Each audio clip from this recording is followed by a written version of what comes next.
killing in a split second. And while this might be only a model, many a full-size tractor has been upset by this high-hit situation. More common is the tractor which rolls over on a deceptively gentle slope. In both such accident situations, though, the driver would most likely be protected if the tractor is fitted with a roll bar. The new legislation stipulates quite clearly that it's now an offence to sell or hire or use a rural machine or wheel tractor unless it's equipped with the prescribed protective devices. The farmer can't fit his own untested device. They must meet an Australian standard. Some exemptions are allowed, the most significant being where a commercial roll bar is not available for a specific tractor, but that exemption must be obtained in writing. But in spite of the law, some farmers probably will not take immediate action to fit roll bars. Even though this is now law to have roll cages or bars fitted to the tractors, do you think there's going to be a resistance from farmers to fit them to older tractors? I think so. There are a couple of reasons for this. One is that they see the old tractor as being virtually a written-off thing and they don't want to spend too much money on it. And the other thing is that some tractors have shapes and sizes that make it difficult to make frames for, and they're limited in their numbers, so that these manufacturers are rather reluctant to produce things which are only going to have a few sales. So who's going to police it, and how's that going to happen? I don't think there's any attempt to police it going to be made.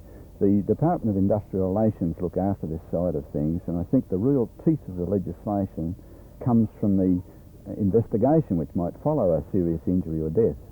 And if people are using machinery which is illegal because it's not conforming to the requirements of the legislation, then they might have some difficulty with insurance companies in getting compensation or protection from policies which they feel are protecting them, but which in fact aren't, because they're breaking the law.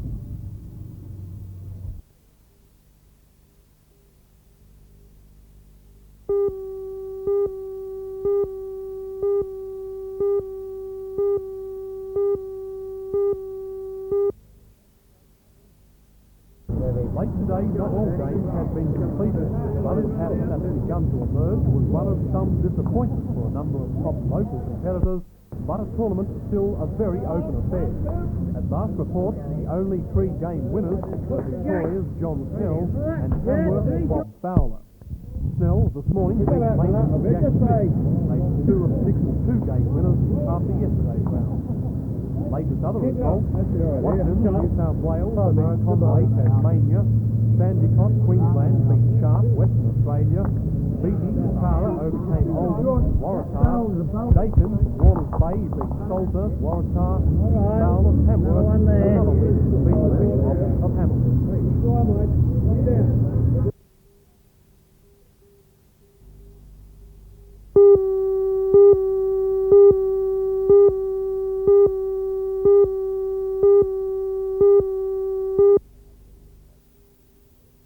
I believe it's basically the airport-type syndrome.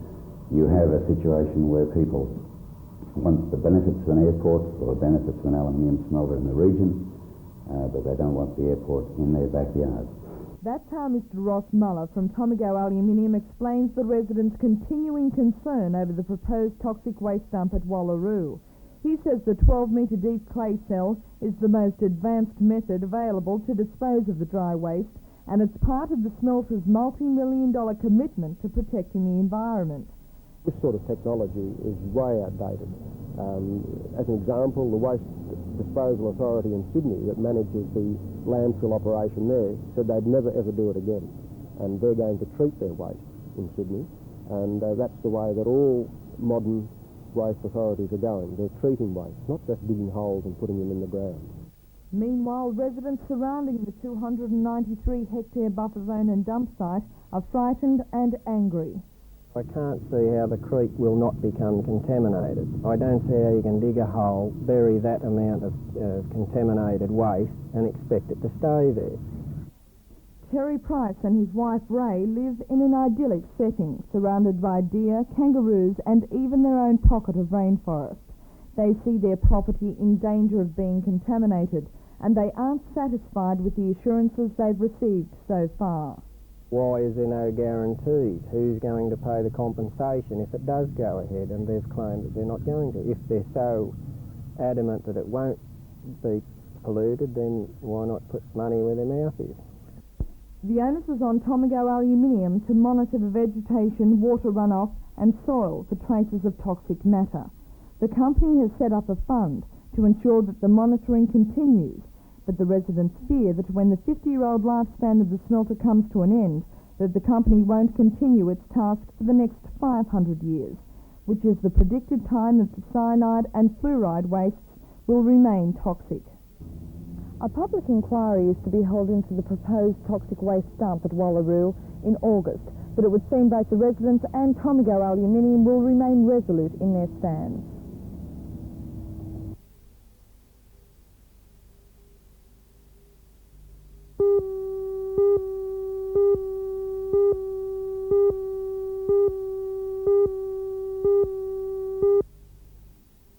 It's taken 24 years for electrification of the Northern Rail line to reach beyond Gosford, and at times the promise of a totally electrified service between Sydney and Newcastle seemed to be getting no closer. But the silver double-deck 4-car train that made the trip today was a graphic illustration that transport between the state's two largest centres of population has finally entered a new phase. The official opening of the electrified line from Wyong to Newcastle won't take place until Sunday. Today's run was strictly a test, with only a handful of official passengers on board. The test train gave the chance to check out all details, including last-minute measurement of station clearance, although it seems a bit late in the day for that. The train was made up of 4 double-deck cars, which will become the norm for the line. Used on the run to Gosford and the Blue Mountains, the cars are air-conditioned and more comfortable than those used on ordinary Sydney suburban lines. The test train took a little over 2.5 hours for the run from Sydney today. In fact, no faster than the Flyer when it was drawn by a steam loco. However, the SRA's project manager for the line says electrification will mean a more comfortable and a more reliable service. Well, it's obviously brought a very comfortable car riding on an air suspension, travelling at a much greater speed up the grades all the way, and much more frequent service than there's been in the past. The trains are quieter, better riding, and relatively trouble-free from our point of view.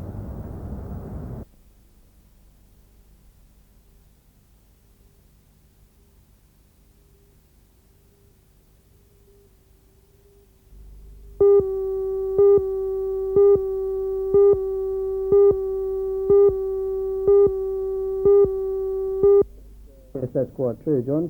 It's a very interesting season at this stage, with any one of perhaps 6 or 7 teams able to make the semi-finals. And probably the most interesting point is West Wallsend's unbeaten run to this stage. West Wallsend have been semi-finalists in the last 2 years, where Western has prevailed, but Western has lost a few players. And even though they're not having the success they had in the previous seasons, they're still in second position at the moment. But there are teams like Adamstown and Central Coast who are certainly going to press for semi-final position. And it's these sorts of interesting fixtures we've got that obviously is attributing to the crowd increases. That's correct. The reports coming in from most of the First Division grounds that the crowds are up this season on what they've been in the last couple. And that can only augur well for the game. But of course on the Sunday you've got the clash with the NSL, Rosebud St George, clashing with 4 First Division fixtures. Yes, that's correct. That's not going to do anyone any good. And the Federation tried to have the game not postponed but deferred to a midweek fixture in Newcastle, but that was discounted by the National League executive, and the game must go on Sunday.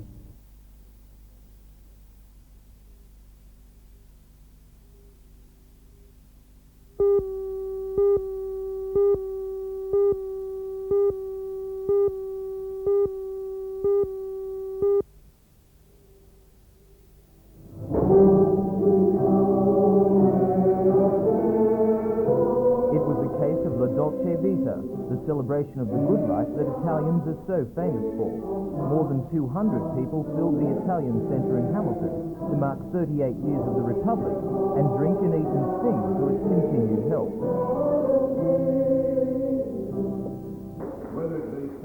Among the official guests were the Deputy Lord Mayor, Alderman Don Getty, and the Newcastle Consular Agent for the Italian community, Mr. Emilio Penzo. The audience ate traditional food and watched some timeless Italian folk dancing.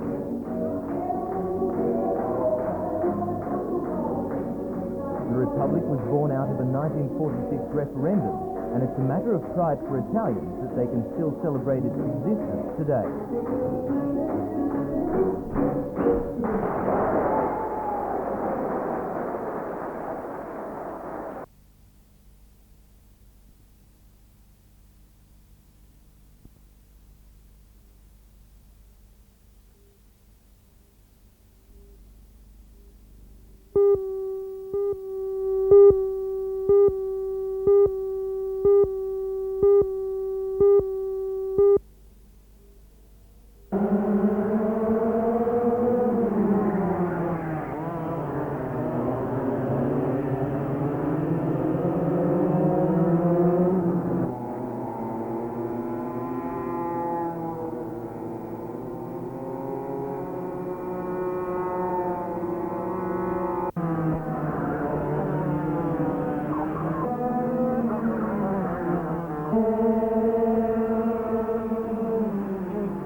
Freewheels plays are always timely and interesting, raising issues of importance to school students, but rarely are those plays as provocative as Year 9er Animals, which casts the spotlight not on the students but on teachers, their attitudes towards their career and their relationships with those they teach. The play covers a range of attitudes. There's the keen first-year art teacher who wants to reform the system.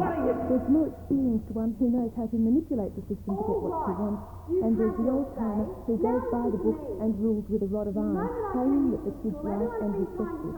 So who's right? On the kids' side, there's Year 9S English, whose only aim in life is to bake new teachers and do as little work as possible.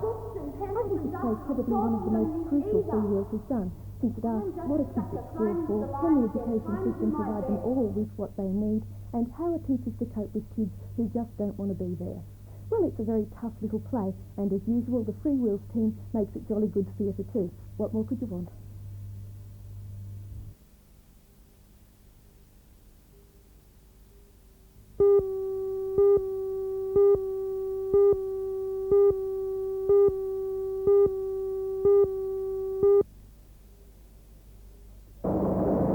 Spectacular opening of the City of Newcastle electrification yesterday, the SRA Circus moved to a paddock near Lochinvar today to mark the investment of $85 million in the upgrading of the rail line between Port Waratah and Muswellbrook. On hand to the official function were the member for Maitland, the Minister for Transport and SRA officials, as well as a large crowd of invited guests.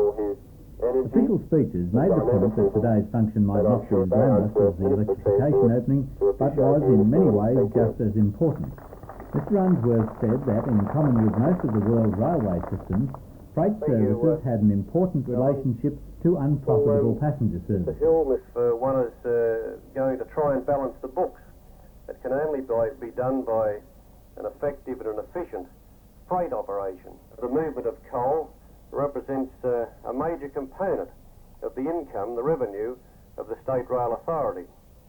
And this project that we're going to involve ourselves in, the commencement of, is part of the development of the infrastructure of the authority to enable that major export to proceed. Questioned later, Mr. Unsworth bridled at the New South Wales Coal Association's claim that freight rates are excessive, and he launched an attack on what he described as the inefficiency of some coal companies. I'm critical of the companies that haven't been prepared to involve themselves in this process. There are some companies that are still trying to export coal that is double-handled and even triple-handled on occasion. And clearly, if one is concerned about the overall economics of the industry, you've got to be looking at the level of technology, the level of capital investment that some sectors of the industry have involved themselves in. The work being demonstrated today should certainly put the SRA above any criticism that it could cause a bottleneck for any future expanded coal export. When the upgrading is complete, faster and longer trains could carry as much as 50 million tonnes of coal to the port in a year. Present capacity is around 20 million. This 17-18 machine will whip up the track and reload from transport filters and a greater distance down at a rate of about 660 metres a day. Nearly 200,000 tonnes of coal being made then will be used on the 120 kilometre stretch of line. At the same time, the steel lines themselves are being replaced by heavier, continuously welded, plate-hardened lines. The overall result is that the average speed of steel-laden coal trains will be lifted from the present 60 kilometres an hour to around 80 kilometres an hour.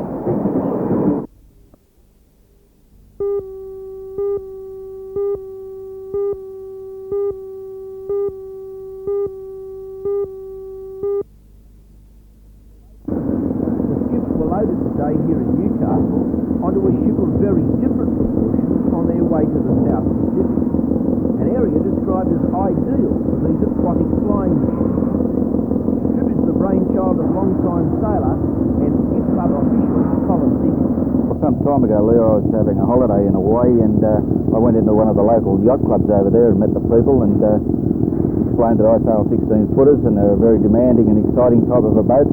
And then later on we had a phone call back inviting us over as part of the Pan Am Clipper Cup Series, which is probably one of the biggest regattas in the world.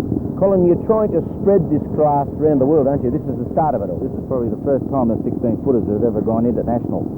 And because of the media coverage and the weather over there and the number of people around, we hope to get an exceptionally good coverage in Japan, America, and all over the world through satellite coverage of our races. We get there on the 14th of July. We raced for a bit over a week at Hickam Air Force Base, which is at the entrance to Pearl Harbor. One of the days we raced in Pearl Harbor itself around Ford Island, which is a real tourist resort because of the Arizona Memorial and what happened there many years ago. The other place we'll be going to is Diamond Head, a marathon race to Diamond Head, and then heading back past Waikiki Beach with all the hotels and whatever in the background with our spinnakers and run all the way back again. It's about an 18-mile course. So sounds nice. That's really the one to look forward to. Can we wish you fair winds and fine sailing? Thank you very much. We will enjoy it.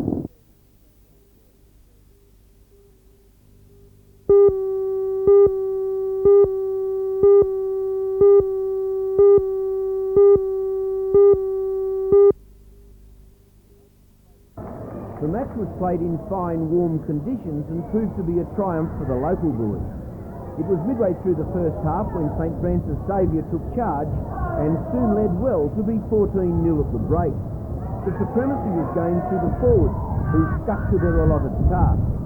The second half went to Copeland College's 8-6 with the points on the board, and the Newcastle crew go into the sixth round after not winning a game for years. Tries to Richard Kelly, Mike Barnum, who won best and fairest, Michael Ware, who was the school captain, and Sandy Ranchi, with 2 goals to Mike Barnum. St Francis Xavier expects to play a team from Wagga in the next round. The team coach, John Arthur, who was well supported by league man Norm Wilkinson, got so excited at one stage he was banished to the bleachers, or is it sin bin, by referee Tom Guston.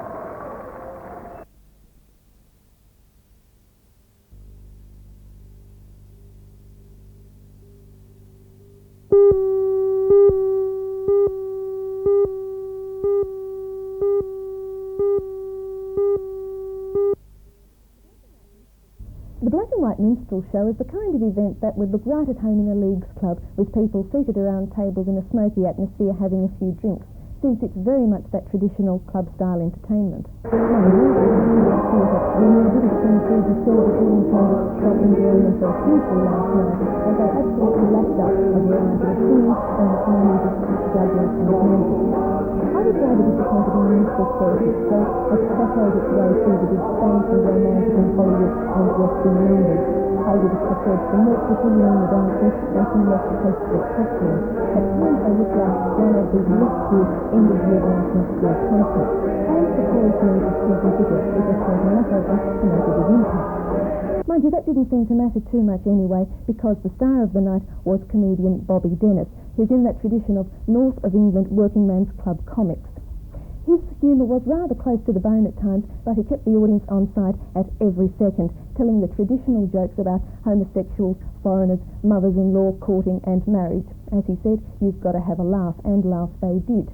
His was a masterly performance in a form of entertainment that young people will probably find very old-fashioned, but for the predominantly middle-aged and older audience last night, it went down a fair treat.